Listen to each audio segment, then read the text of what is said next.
ମାନେ ବୁଝି ଯେ ସେ କଣ ପାଇଁ ଯାଇଛନ୍ତି ପଳେଇଦେବେ।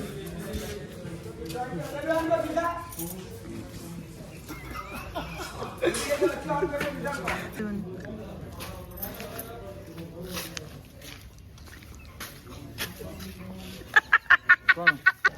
ବାବୁଲ ଜୁଡି ଆଇ କୋଣ ଡାକୁଛି ଏ କଦଳୀ ଅଛି ଦି ତିନିଟା ଦବୁ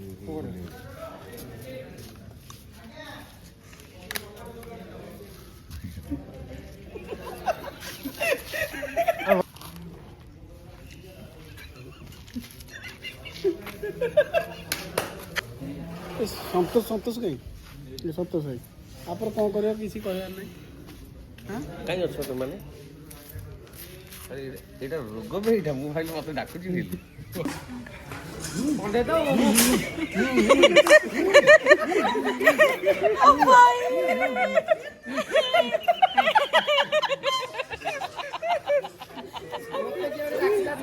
ମୁଁ ସେଇଠୁ ଆରେ ଏମିତି ଏମିତି କଣ ମତେ କଣ କାମ ଥିବ ସେଇ ପଡ଼ିଲାଣି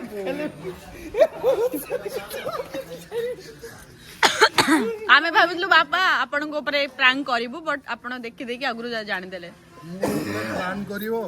ମୁଁ ଏଇଠି ପୁରା 30 ବର୍ଷ ହେଲାଣି କେତେ ପ୍ଲାନ୍ ଦେଖିଲିଣି କେତେ ପ୍ଲାନ୍ କରିଛି ହେଇପାରିଲାନି ଆଉ ମୋ ସାଙ୍ଗରେ ହବ